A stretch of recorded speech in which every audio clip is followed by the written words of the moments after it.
1 Samuel chapter 28. 1 Then in those days the Philistines gathered their camps together for war to fight against Israel. And Achish said to David, Know assuredly that you shall go out with me into the camp, you and your men. 2 And David said to Achish, This being so, you will know what your servant can do. And Achish said to David, Therefore I will make you my bodyguard for life.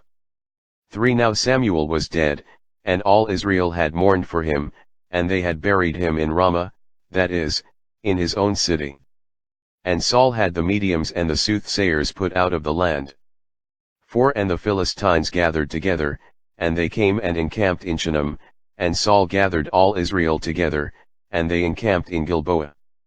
5 And when Saul saw the camp of the Philistines, he was afraid, and his heart trembled greatly. 6 And Saul inquired of Jehovah, but Jehovah did not answer him, not by dreams or by the Urim or by the prophets. 7 Then said Saul to his servants, Seek for me a woman who is a medium that I may go to her and inquire of her. And his servants said to him, There is now a woman who is a medium at Endor. 8 Then Saul disguised himself and put on other clothes. And he and 2 men with him went, and they came to the woman by night. And he said, Consult a departed spirit for me, and bring up to me the one whom I tell you. 9 But the woman said to him, Look, you know what Saul has done, that he has cut off the mediums and the soothsayers from the land. Why then do you lay a snare for my life to make me die? 10 Then Saul swore to her by Jehovah, saying, As Jehovah lives, no punishment shall happen to you for this thing. 11 So the woman said, Whom shall I bring up to you? And he said, Bring up Samuel to me. 12 Now when the woman saw Samuel, she cried out with a loud voice, and the woman spoke to Saul, saying, Why have you deceived me? For you are Saul. 13 And the king said to her, Do not be afraid. But what do you see? And the woman said to Saul, I see some divine being coming up out of the earth. 14 And he said to her, What is his appearance? And she said, An old man is coming up, and he is wrapped in a cloak. Then Saul knew that it was Samuel, and he bowed with his face to the ground and paid him homage.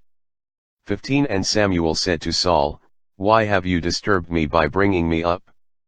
And Saul said, I am greatly distressed, for the Philistines wage war against me, and God has turned away from me and answers me no more, neither through the prophets nor by dreams. Therefore I have called you, that you may make known to me what I shall do.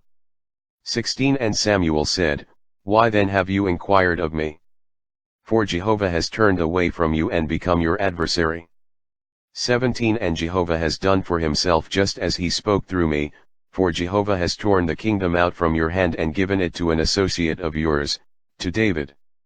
18 Because you did not listen to the voice of Jehovah and did not execute his burning anger upon the Amalekites, therefore Jehovah has done this thing to you this day. 19 And Jehovah will also give Israel with you into the hand of the Philistines, and tomorrow you and your sons will be with me. Jehovah will also give the camp of Israel into the hand of the Philistines. 20 Then immediately Saul fell his full length to the ground, and he was very afraid because of Samuel's words. And there was no strength in him, for he had not eaten food all day and all night. 21 And the woman came to Saul and saw that he was very troubled. And she said to him, Indeed, your servant has listened to your voice, and I have put my life in my hand and have listened to your words which you spoke to me. 22 Now therefore, you listen also to the voice of your servant, and let me set a morsel of bread before you, and eat, that you may have strength when you go on your way. 23 But he refused and said, I will not eat. Then his servants, as well as the woman, compelled him, and he listened to their voice, and he rose up from the ground and sat on the bed. 24 And the woman had a fattened calf in the house, and she hurried and killed it, and took flour and kneaded it, and baked unleavened bread with it. 25 And she brought it before Saul and his servants, and they ate. And they rose up and went away that night.